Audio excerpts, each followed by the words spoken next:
masculine and football player type, thuggish type, whatever. There's a lot of type of women that are pursuing that type of illusionary image of a man. And a lot of times those folks find themselves in an office like mine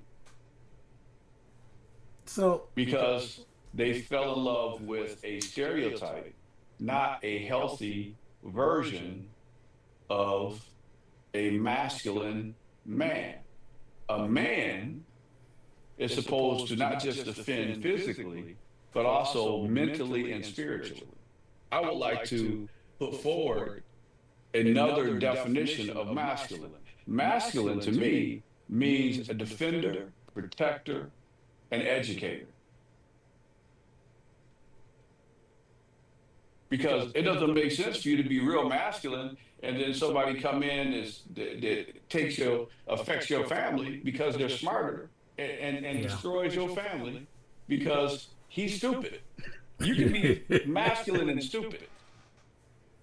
Now, to me, that is one of the most effeminate things you can be is masculine and stupid because then all you have is strength but no intelligence. yep. But see, some women think intelligence is not masculine. And you know what? They find themselves a lot of times in very dysfunctional relationships because they've got somebody who looks masculine, looks like, he's not soft, but he's soft mentally.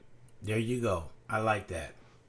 So are we talking about physical hardness? Are we talking about mental hardness? Are we talking about integrity hardness? Are we talking about spiritually hard?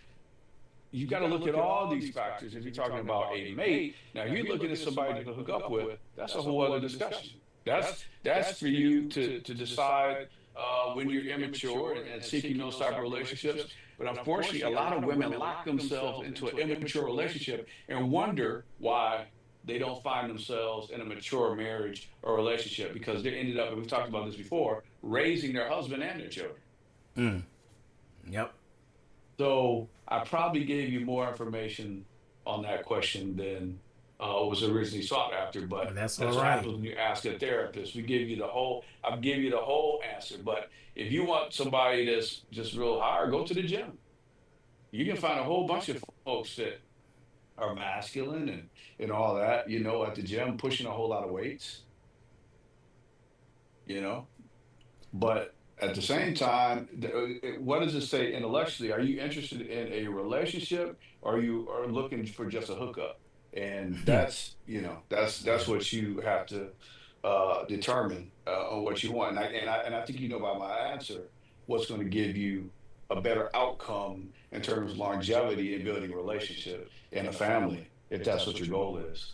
Well, you know what I'm called around the house here. My wife called me her favorite nerd because I do this and that. She asked me, so, "Oh, let's do it like that." What? You just a nerd?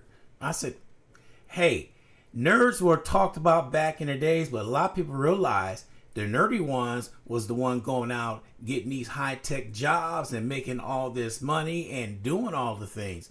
Because those days are gone now. Like you got an athlete, he's a star football player. Well, that doesn't last forever, but a nerd lives on. I was gonna say that. Well, I tell you what, you go to Impact Counseling's website, iccsmi.com, and when I go into the schools, I have this presentation called "From Nerd to Boss." And I do this presentation, and I usually pull up. I don't know if anybody remembers Family Matters, but there was an episode where Urkel turns into Stefan. Yes. Right. And I always show that to the middle school and high school students because everybody's laughing at Urkel. But when Urkel goes into this little chamber thing, he comes out as Stefan, and then all the girls fall in love with him, right? And I said, that's the college or trade school factor.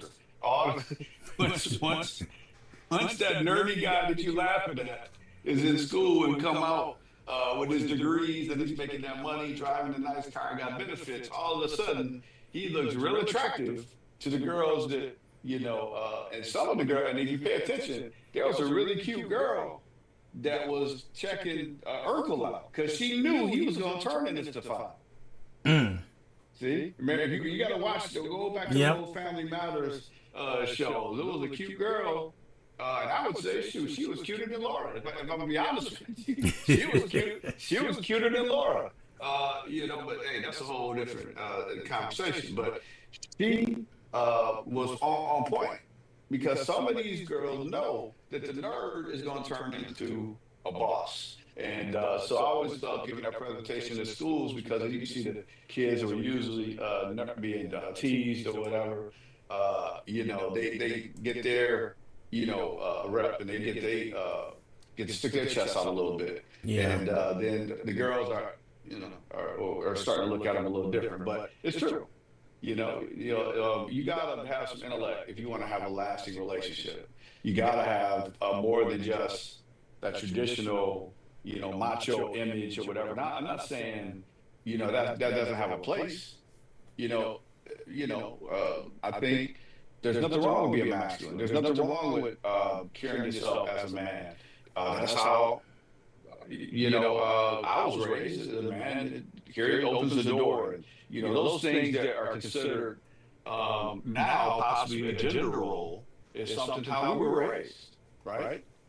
But you have to understand there's more to it than just macho and images. It's got to be a lot more to it than that. You got to know how to listen, and you got to those things that are not considered traditional masculine traits are the things that most women end up saying they wish their husbands would do. So be careful that you just get the macho package and you don't get somebody that can listen, that somebody can raise a child, somebody can, be there to help do other than, beat up somebody in case they decide to break the house. Yeah, right. Yeah, you're right about that. Yeah, because I ain't beat nobody. I'll shoot you. I ain't beating up nobody. I'm too old. Me too. I'm too old to fight. I'm not fighting nobody. I said, I ain't fighting nobody, man. Hey, listen. And it's going to take me too long to recover. I got to just shoot you now. Yeah, that reminded me of a skit Richard Pryor did. He said that person beat the crap out of me, but I had enough strength in my hand to pick up that Smith and Wesson. Yeah, that's it. Yeah, that's what I'm talking about. So, and over here in Japan, we don't have Smith and Wesson. I got a couple ninja swords around here, but I get to the heck out of you. I ain't time to fight, man. Anybody breaking in the nut over Japan. Yeah. So, but my point is there, right? I think I'm that guy. If the bump in the night happens, I'm going to check. Trust me. However, it's got to be more to it than that. I'm proud of the fact that I did a men's retreat in the church, and my daughter and my wife and a lot of my people told me what they thought of me, and it was overwhelming for me because I'm an Army guy, as you know, worked with the military for a lot of my career. So that image, and people say, man, I can tell you were in the military just because of the way I carry myself, right? Yeah. And that's fine. That goes along with it, but I also want people to understand, family to understand that I care about them and I'm here and I'm available for them, and that's true. But so you got to have more to it than just being able to have that image of masculinity. Right.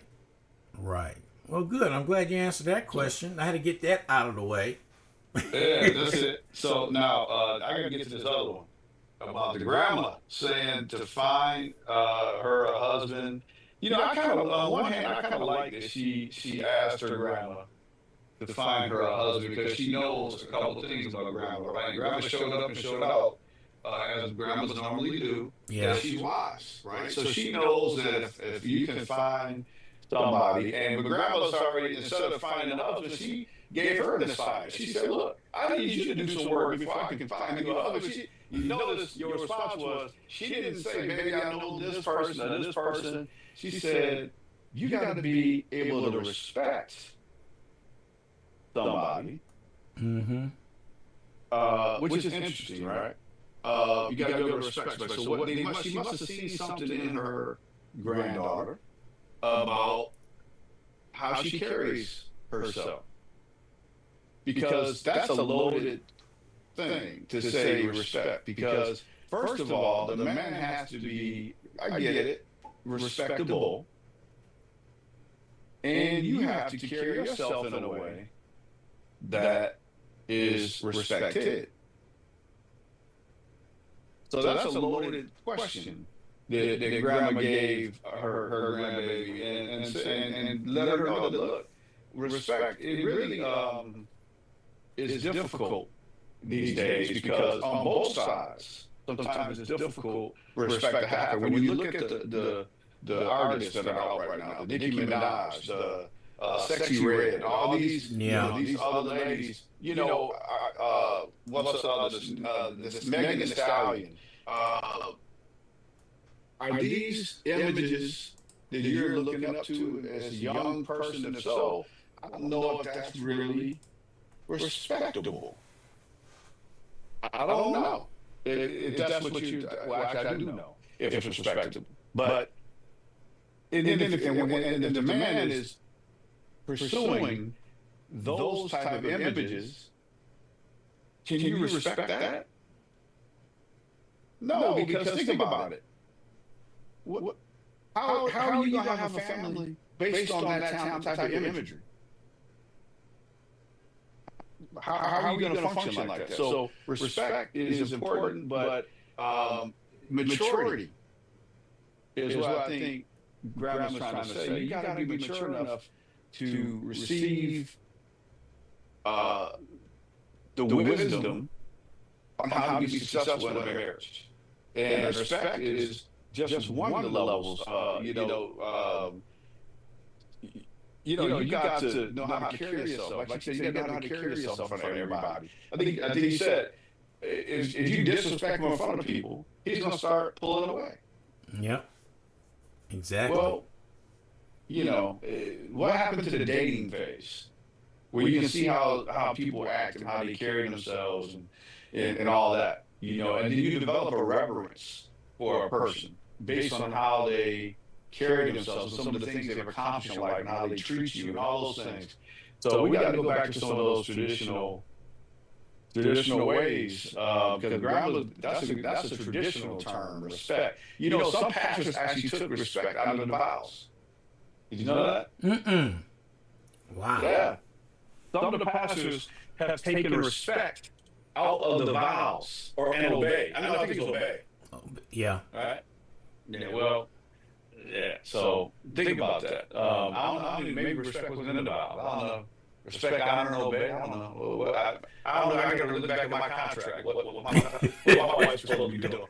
Yeah. But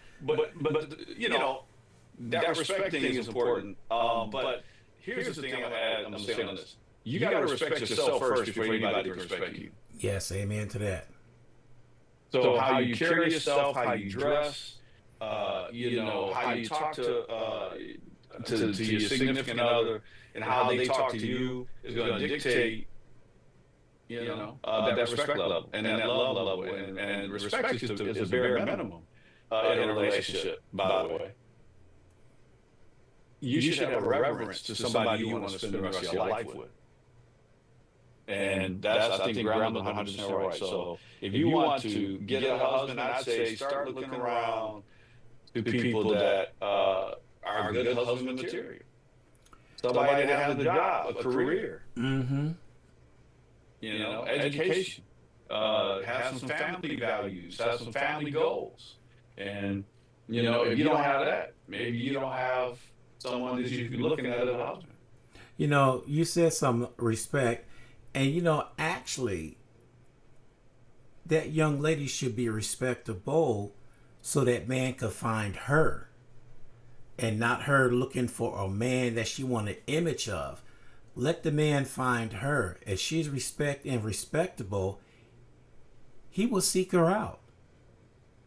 Listen, I just being a man myself, when I saw my wife, I knew what I was looking for, and I saw that, she was carrying herself in a way that got my attention, and I sought her out.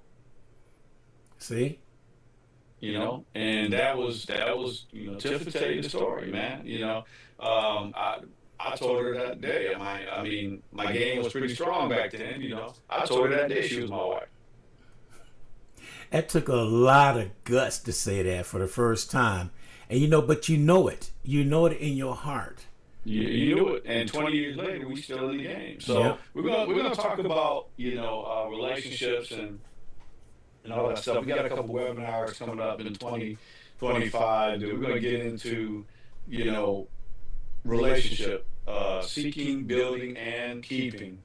We did a few years ago. We did that series. I thought was really good on married couples that have been married for was 20 years or more or whatever.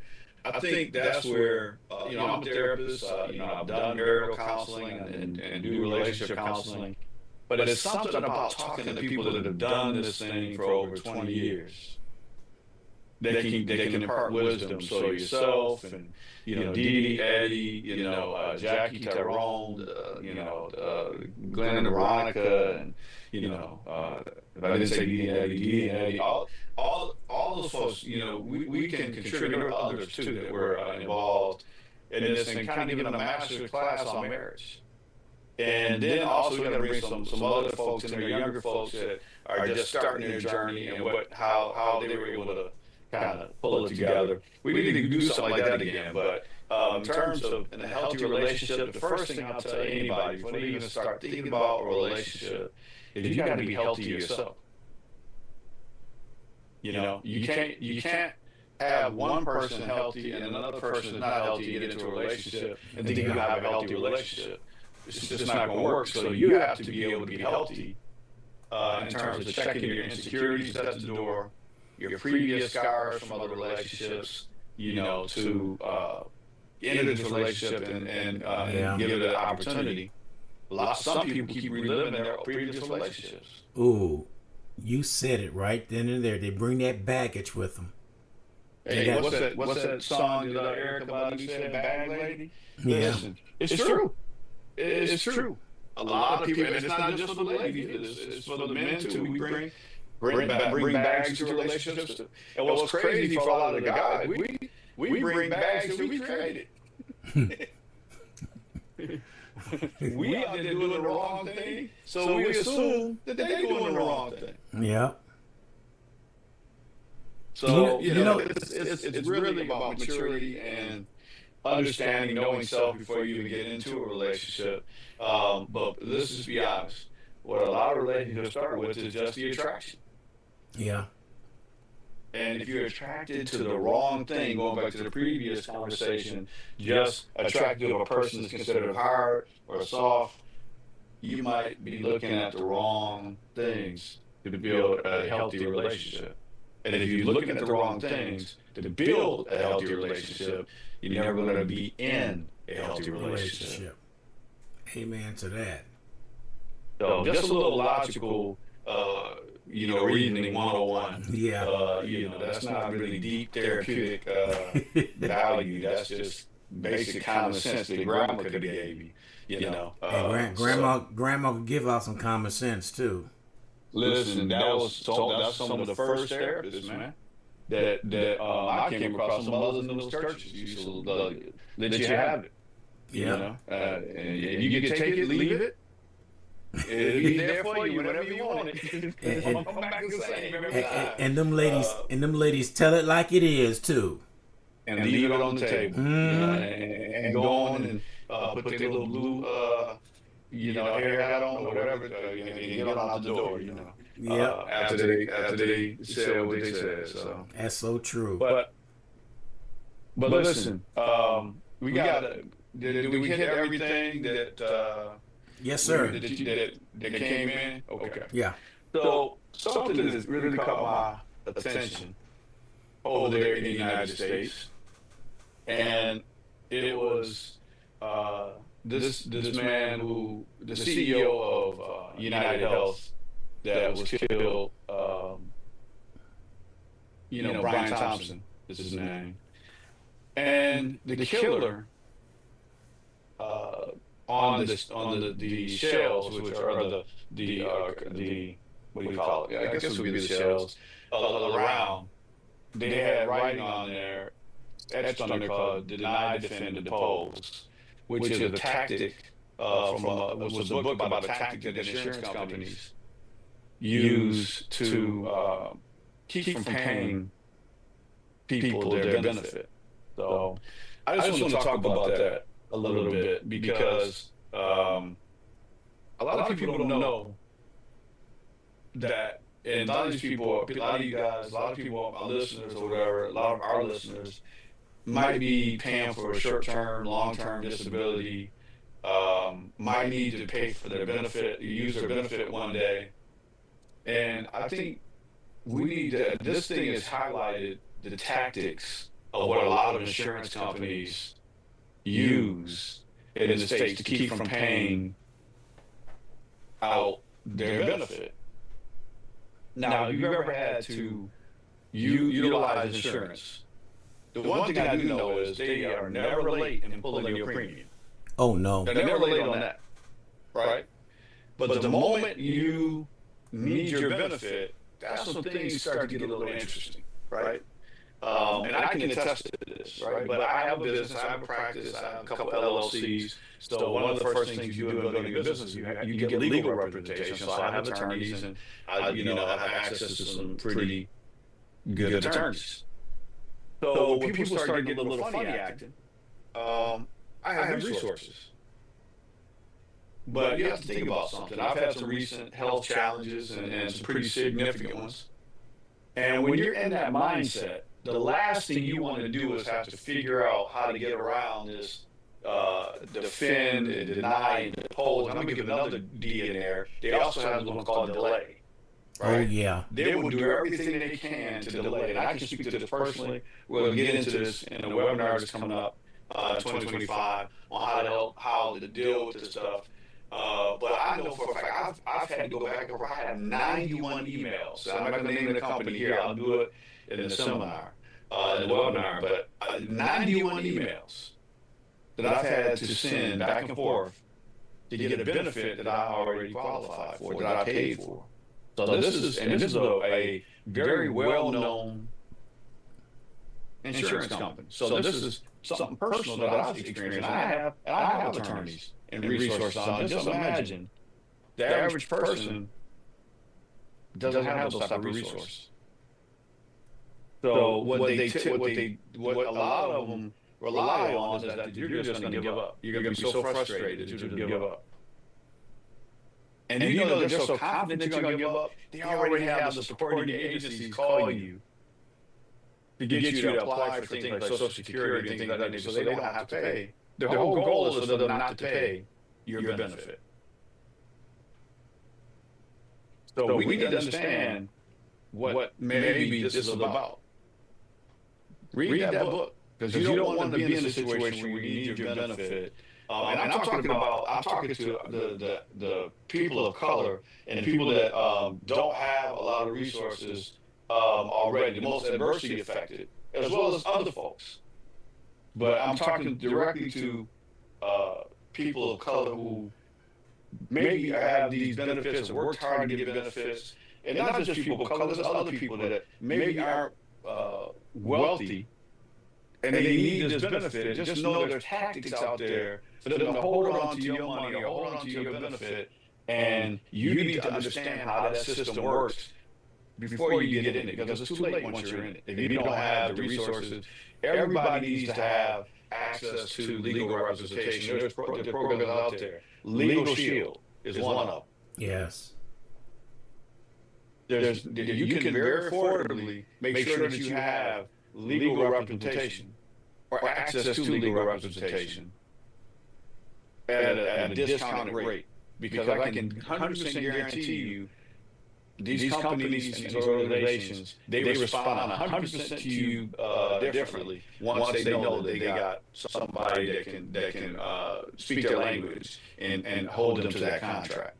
Because breach of contract is a serious thing. Distress under a health situation is a serious thing. But they play the number game, and they know that most people aren't going to go that route or have the resources to hire an attorney. So that's why it's important to save money for a rainy day, so that you can pay for a retaining fee or whatever the case may be, so that you can secure your benefit. Right. And don't turn down be able to turn down a severance agreement or whatever the case may be. You need to be able to do that.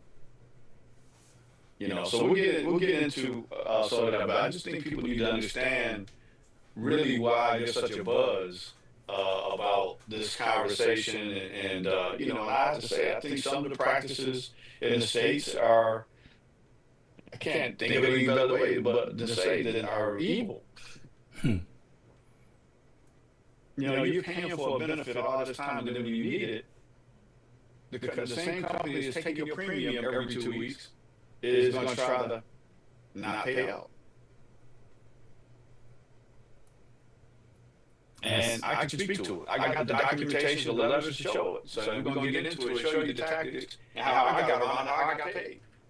I'm going to be 100% honest. And I wonder, I had talked to my attorney about it. I said, it's sad, that these companies make billions of dollars off people, but when they need the help, they try to draw them out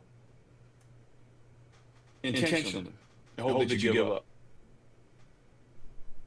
So I'm not saying I agree with what this man did in killing Brian Thompson, but I can say he definitely highlighted an issue that needs to be addressed, and we need to be educated about what these insurance companies do, their tactics, and maybe this tragedy will highlight that. And hopefully, I don't have much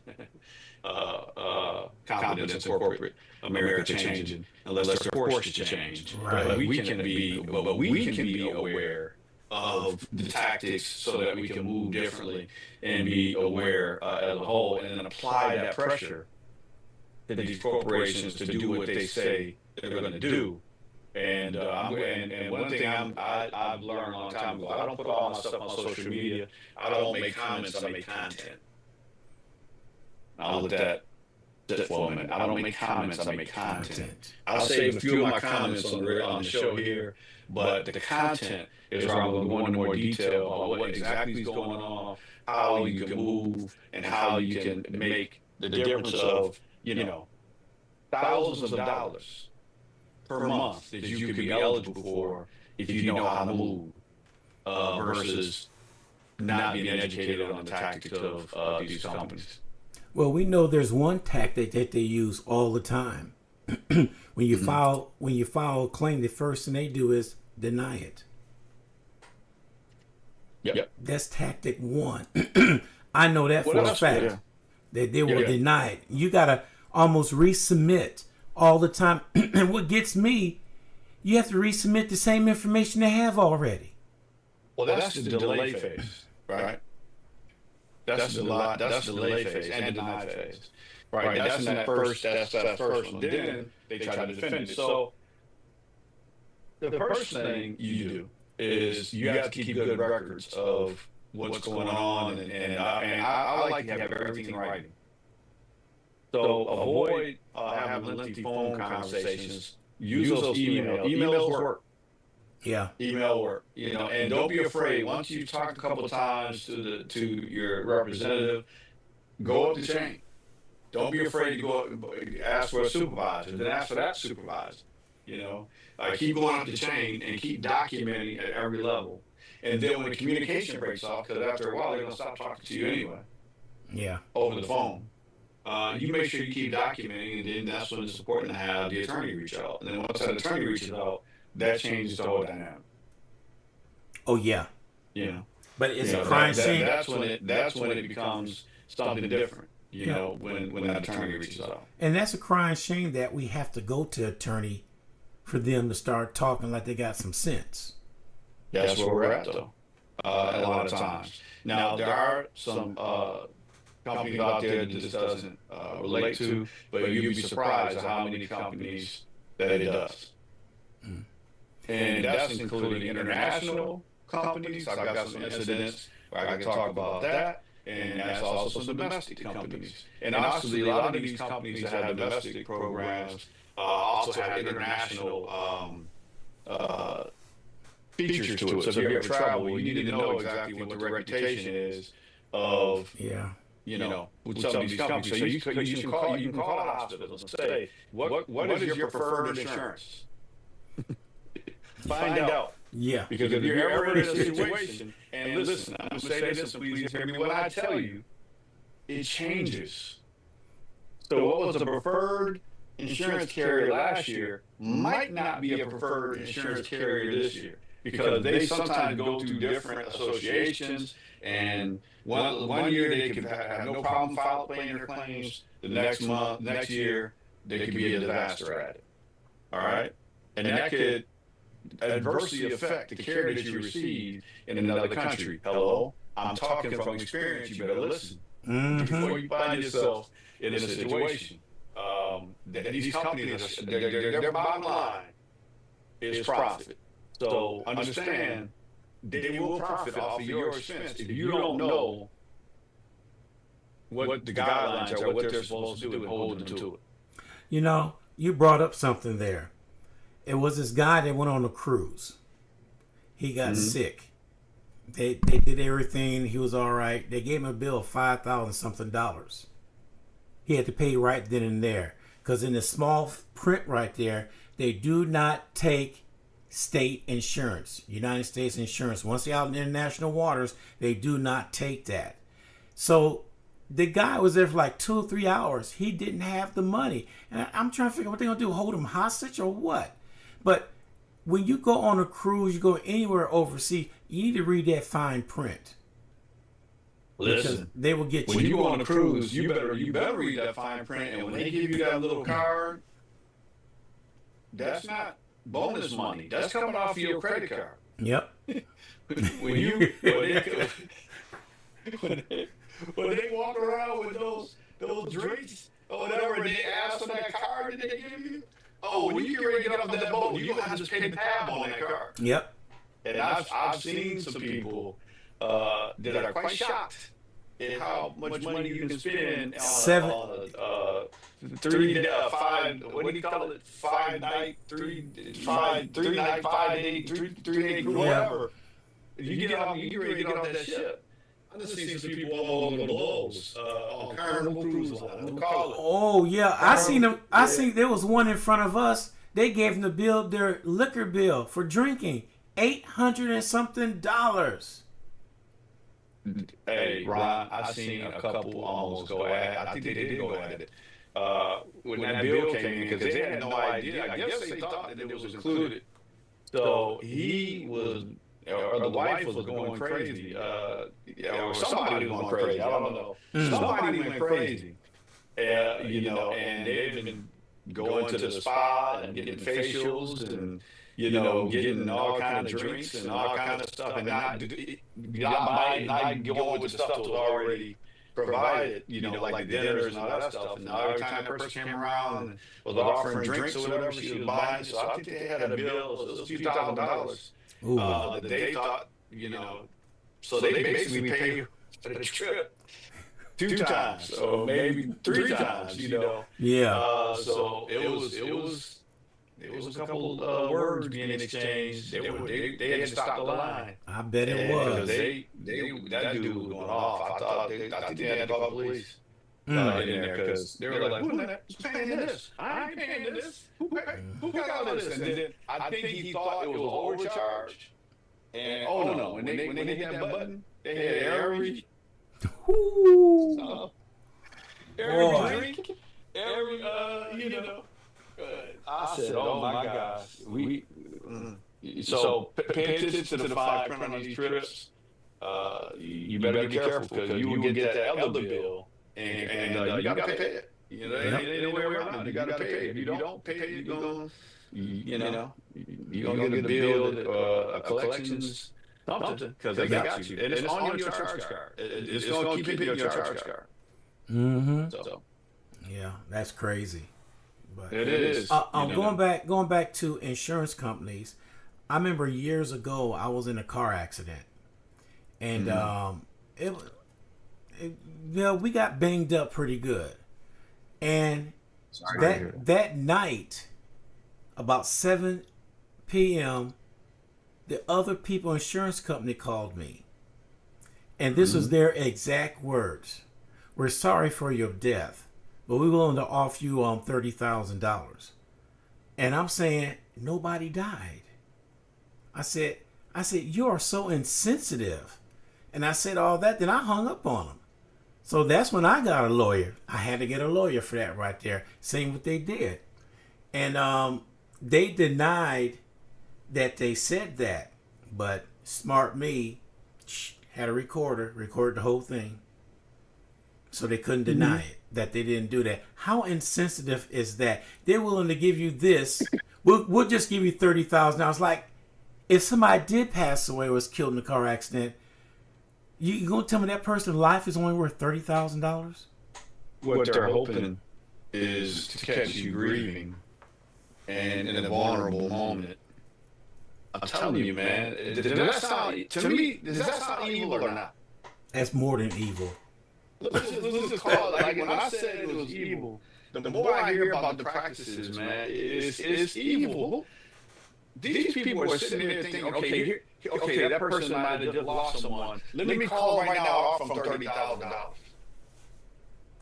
Yeah. You know, I mean, it's some evil practices. Now you start to see why, you know, this guy did what he did. Now here's the other thing about this guy that killed Brian Thompson. He was from an Ivy League school. Oh, ouch.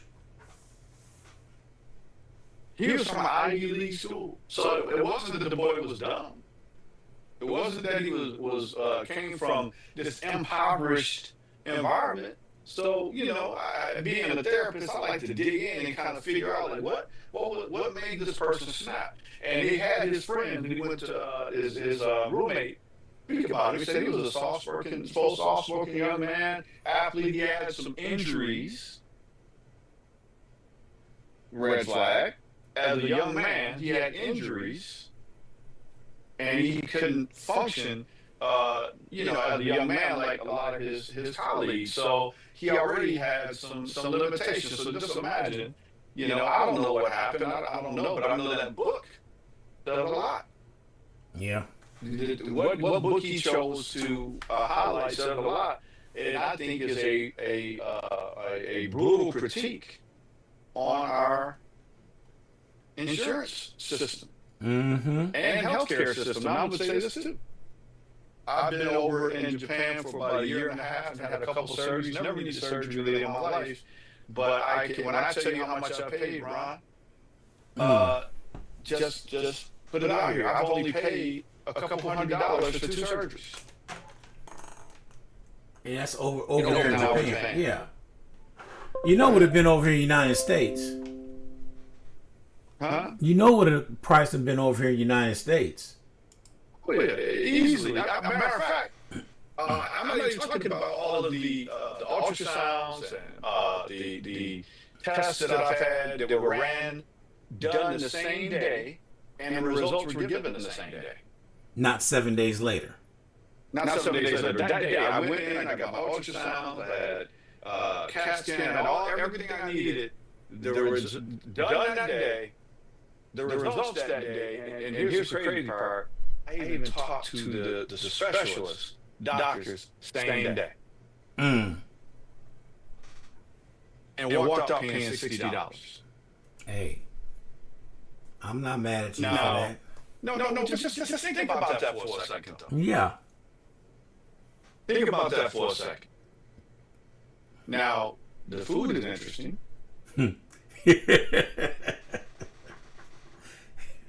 But that's a whole other story. You know what I'm saying? Like, yeah. Like you know, if they give you the option of American food or the food of choice, please pick American food because you don't want to know.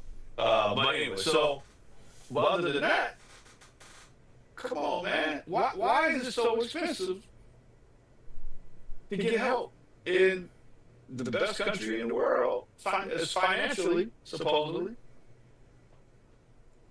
Why is it so expensive? Because it's by design that you go broke. That's what it is. You know, yeah, you got all kind of resources there, but if you can't afford them, what good are they? Exactly. What good are they?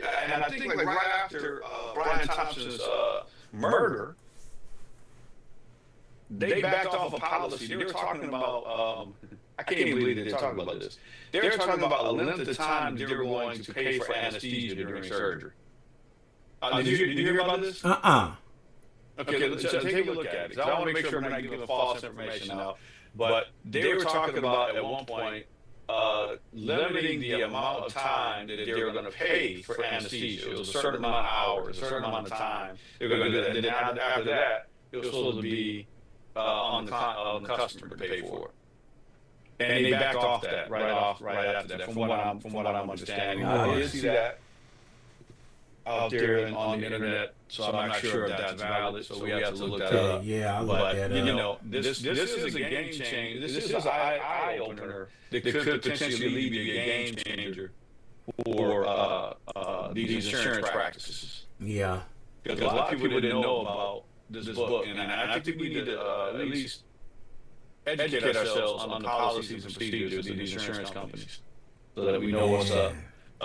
And you know, think about the psychosis of a man going, and it doesn't matter what school you go to or what level for psychosis, but I think it's interesting that here's somebody that comes from, I'd say, somewhat of a privileged background, going to an Ivy League school, from what I understand,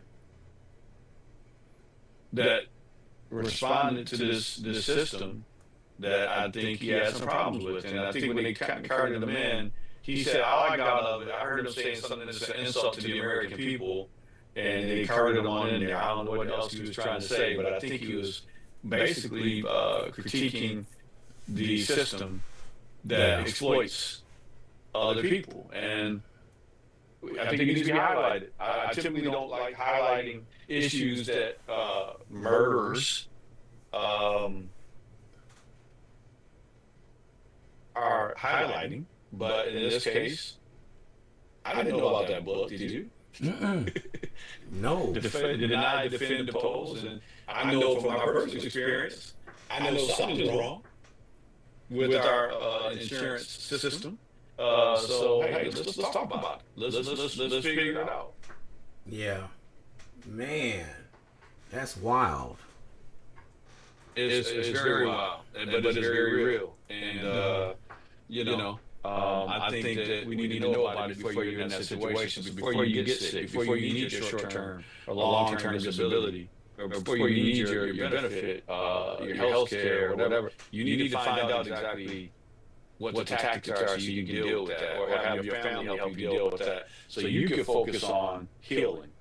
That's the whole point of me bringing this up. You want to make sure that you understand your policy, that you get everything in writing before you need it, so that while you're trying to heal, you don't have to deal with these folks with this nonsense of delay, deny, defend, and depose. You want to know how to deal with that. Yeah. And I suggest you get some legal representation or access to it before you get into this stuff. You know, there's something going on right now. I'm at that great age of Medicare I get and all that. Up to December 7th, I was getting phone calls, 20 a day. And I tell them, no, to keep on calling. Now that's over with. Guess the calls I'm getting at now. Lady called me the other day. It was an AI generated. And I said, yeah, this is him. Then they put somebody on the phone live. He was from India. He said, we want to help you out with the accident that you were in a couple years ago, so you get your fair share of your money. And then he said, man, I have your name. I said, you should have my name. You called me. And the guy said, no, we know your name. Make sure we talk to the right person. Then I'm not giving you my name.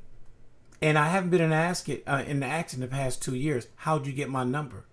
And then I asked him, where are you calling from? Sir, that doesn't matter. Yes, it matters to me where you're calling from. Are you here in the States? Are you an attorney? Or what are you? I need to know if I give out any information. Sir, you don't under. As soon as he said under, I just hung up the phone. I get 10 of those calls a day. All I can tell you, Ron, and it's this app I pay for. It's about $50. It's called RoboKiller. Mm-hmm. About 80% of them calls I don't even get anymore. Now, I have them. I introduce them to this my favorite character. It's called this favorite person is called Mr. Clickham. You about as bad as I am. When you call me and it's not somebody I'm trying to talk to you, trying to sell me something. Listen, to anybody that's listening that goes to my practice and knows my phone number, if you call me about any item, I am not ever going to buy it. Ever. I don't care what it is. So you're wasting your time putting stuff on any of my doors, at any of my homes, any of my businesses, anything. If you think I'm going to buy something after you put something on the door that says no soliciting, you're wasting your paper, wasting your time, wasting your energy, wasting your manpower. I will never buy something that somebody calls me and harasses me to buy. And that leads me to another point I wanted to talk about. I'm so glad we got. How much time we got? We got about a couple minutes. Yeah. We got to watch our seniors. We got to watch out for our seniors. Okay.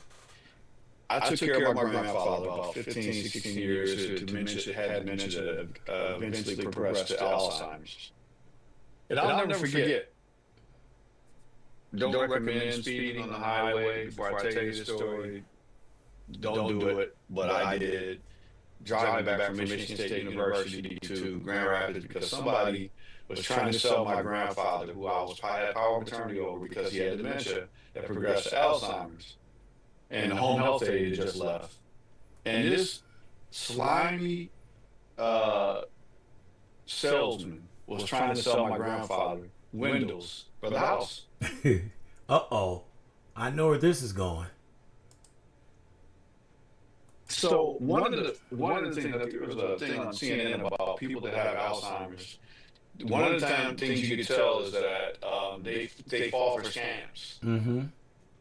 Scammers know that they can get money out of aging seniors that have dementia or Alzheimer's that don't quite have their bearing, and they would try to get money. And this little slimy guy knew I was away at college, but he didn't know how far away I was. Yeah. So before he got his fat, nasty, stinking self off the couch, I was at the front door coming in the house and kicking him out my grandfather's house, the home that I own now in Michigan. And he didn't think, he had the nerve to tell me on the phone in Lansing at that time, well, I'm talking to your granddad, and he can make decisions. I said, no, he can't make decisions. I'm power of attorney. Do you understand what that means? Well, I'm talking to him right now. So I said, okay, I see what you're trying to do. You're trying to get him to sign something, and I'll be up there. Yeah. So I threw him out the house and said a couple other words about if I ever saw him on our property again. I'll leave that to the imagination. But here's what's out here. And there are people that will prey on our seniors, protect them. You know that they're kind of struggling and not getting, my grandfather, he was just talking to the guy. But he had that notepad. He was going to try to, get him to sign some type of contract or whatever. And that could have put us in, it would have been absolved anyway. But the fact is, why go to, there's people that prey on these seniors that are cognitively slipping a little bit. We need to watch out for our seniors. Because there are predators out there that will try to call and try to get you to sign up for something, try to get some money. So start looking out. Start looking out for your aging elders in the community or people that could be taken advantage of. I agree with you on that one, 110%. I preach it sometimes on my morning show on how we need to look out for the seniors and all these scams and sometimes I'm not gonna lie to you. I turn around and I listen to them because I want to know what they're trying to sell. And I'm listening. So I do that so I know to tell the next day what to look out for and everything. And then they get mad at me when I say I'm not interested anymore. So it's been on the phone for a half hour. I said, no, bye, and I hang up. Well, I'm glad that you're doing that. So you can let me know. But I mean, my rule of thumb is I'm just not buying nothing that anybody Yeah. calls and says, because I'm not going to trust it. I don't know who's on the other end of that phone, you Mm-hmm. know, and I'm not giving out any identifying information, you know. Other than that, if you don't know who you called, then why am I answering and telling you who you called? You called me. Why should I tell you who you called? You know what I'm saying? Yeah. And I've long figured out a long time ago to put I ain't going to that, but anyway, there's things you can do to protect yourself, you Yeah. know, and I think RoboKiller is a good. It's worth it, man. If you have a business, you can write that off. So I get peace of mind and I write it off every year because it's a business expense. You know what's funny? When you just said that, on my WSN radio phone, I answered WSN radio. How can I help you? Oh, sir, we're calling you. I said, this is a radio station. What you calling me for? Well, somebody gave me your number. I said, who gave you my number? You know, I said, this is a radio station. Solicit somewhere else. No, and they got in that bad. They don't care who they call. They trying to find a sucker. That's who they are trying to find, a sucker, and anybody would do. Anybody that falls for the nonsense. So, but I'm really concerned about the seniors that don't have the capacity to really understand what's going on in the situation. There was just an article on a show on CNN about that, how they're really taking advantage of seniors.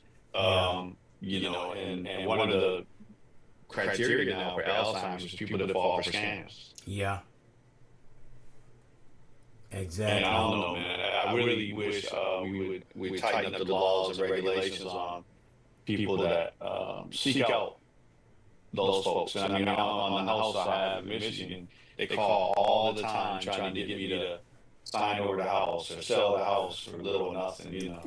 And I'm like, yo, I'm good. You know, just take me off your calling list. And I'm glad you said that. I had a call today, and they said my name and everything. So are you willing to sell your house? I said, my house not up for sale. What you doing? Well, we got it right here that I did not contact y'all. Do not call me again. They're scam artists. In Texas, they actually have a phone harassment law. I write down everything. All the calls I think in Texas, and actually, I've been tempted to route my calls through Texas so that we can start, you know, litigation on folks. Because I'm telling you, hey, litigation works. You know, these companies, you know, they don't think they can be tracked, but every number that calls can be connected to somebody who's paying a bill. You know what? They use a spoof number, because one time I returned that call back. It was a legit company here. I said, somebody's using your number. And I told them what was going on. They said, what? I said, yep. Yeah, they do. They have those things, and you know, it's crazy, man. You know, how slimy these folks are. But it's business, though. You know, so we can't sit here and cry and moan about it. You just gotta know the reality. Unless I recognize the number or whatever, half the time I don't answer. I let it go on the voicemail, or check the message, or I have it inscribed what's going on. If it looks like something that I need to respond to, I do. If it's somebody in the community, I still got my same number from my hometown in Michigan. Yeah. So, you know, I can't. If you can't find me, it's because you ain't looking. My number ain't changed. I'm all the way in Japan with the same phone number I had in Michigan. So all my people in San Antonio, shout out to the San Antonio family. All my people out on the West Coast, all my people in Michigan, all those folks. I never changed my number. You knew me back then, you knew my number now. Yeah. But if I ain't talking to you then, I sure ain't talking to you now. So, but anyway, I'll say it like this. But if you need help, you know, the Impact team is standing ready. I've got clinicians, we've got life coaches that are highly trained and capable of reaching out. And we got some really cool webinars that are coming up to talk about some of this, how to navigate some of these things. We're talking about everything we talked about today. We're going to get into these webinars and some other things that are coming up. We are aware of what's going on. I think this station has been ahead of the curve on quite a few things. Politically, we called some things out years ago before people were even talking about it. We don't have Yeah. to talk about it now, but we know what it is. If you've been paying attention to the show, I'm honored that we were able to kind of talk to some people, help them embrace for what was coming. And now we're in the phase, I think, of helping people deal with the realities of Mm-hmm. this administration and what's going on, and helping them to strengthen the village. I am very excited about what some things me and Martha and some of the teams, the Impact Collaboration, are talking about doing. And, listen, we all have been pretty successful in our fields. Right. And we're just trying to share that knowledge and that ability to be successful and also to heal and deal mentally with what's going on. And we're going to give the tools and the techniques how to deal with some of these companies, how to deal with, disappointment, relationship issues, um, help to navigate school systems, school resources for things out there. I was previously a licensed school counselor. I'm about to see about getting some resources to folks that are going to need some help with school system resources and counseling resources that are already spread thin in the Yeah. school system. But now, after whatever happens with the school system, we're going to be able to provide some help with that as well. So stand by for that. I can't talk about it because it's in the incubation stage right now Yeah. and quickly moving. So I'm putting some programming and stuff together with all the other things I'm doing. But hey, 2025 is going to be a good year. The village is going to be strengthened. We're going to be stronger. But we got to talk. Send some questions in. Everybody's listening. Send questions in. I'm not going to charge you for the questions that I answer on here. We've been doing this for a while, and hopefully, it's been a blessing to some folks. Yeah. All right, my brother. We did good today. Little All over, right, but not yeah, that bad. 7 minutes. Yep. Yeah, 7 minutes over. It's not bad. So Yeah. your accent speaks so loudly, I can't hear a word you're saying. So keep doing what you're doing, Ron, and everybody. Send in your questions. Good conversation, and talk to you soon. All right, brother. Bye You now. take care. All right. All right. Yeah. Bye bye. Bye bye. All right, everybody. That was Joseph Lee right there on the Impact Hour here on WSAN Radio. We appreciate everybody tuning in this evening. I'm going to get up, get out of here. We'll catch everybody bright and early tomorrow morning at 7 a.m. So, peace and chicken grease. DJ Ron G.